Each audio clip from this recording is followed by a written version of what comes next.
All right, what's up everybody? So in today's video, we are back inside the vocal booth and we're going to be discussing my settings that I run on the Avalon 737.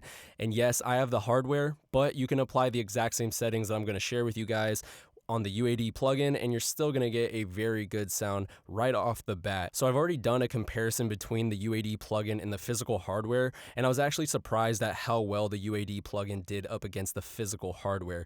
I did think that the plugin did a good job at capturing the overall essence and nuances that the physical hardware has to offer. So I'm not disappointed in the plugin at all. And if that's all you have access to, that is more than enough. You're still going to be able to get a very good sound with the plugin, and you don't need to go out and drop $3,000 on the preamp.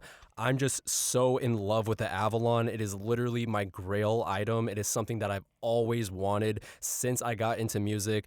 So when I had the funds to go out and purchase it, of course, that was like the biggest purchase that I've made in my studio was buying my Avalon. So let me reiterate that you do not need to go out and buy the physical hardware.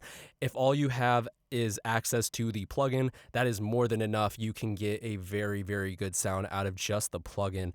And again, I think that the plugin does a very good job at capturing the overall essence of the Avalon 737. So genuinely, I'm not disappointed in the plugin whatsoever. And again, I have done a comparison between the physical hardware and the plugin on my channel, so you can go back and watch the video before this one. And in this one, I'm going to just more so break down my settings that I use, why I use them, and you guys can see once and for all how I get the quality that I get for these videos and for my music.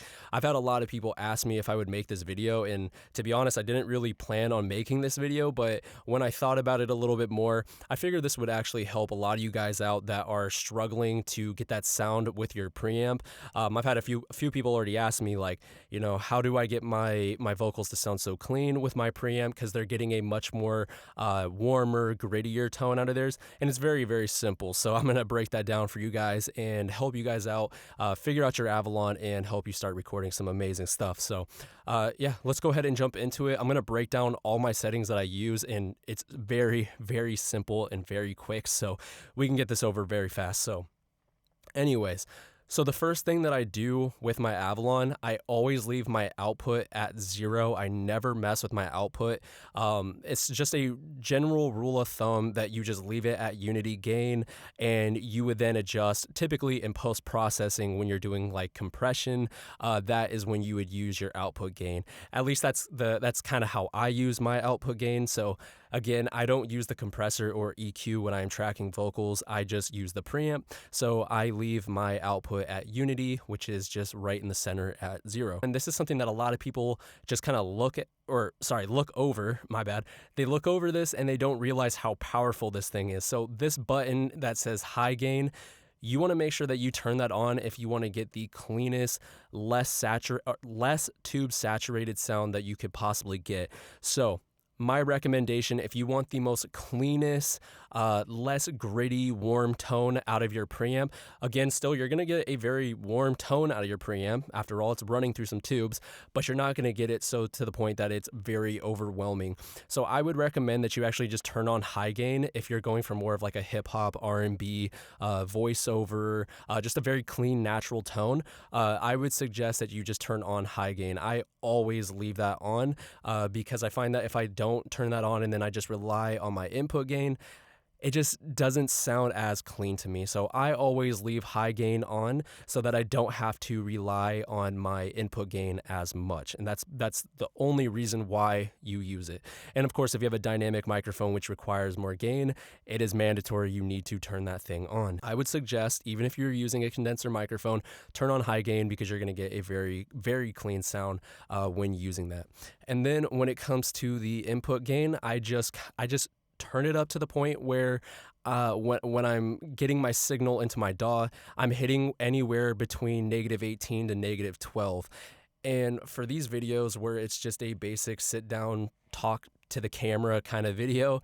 For me, I find that right around 16 to I think 22, 22 is right where I am at whenever I'm doing these kind of videos or just like a voiceover commentary. So I will leave it somewhere in the middle between 16 and 22, and that will put me in my DAW at around -18, peaking anywhere around -12 to -9.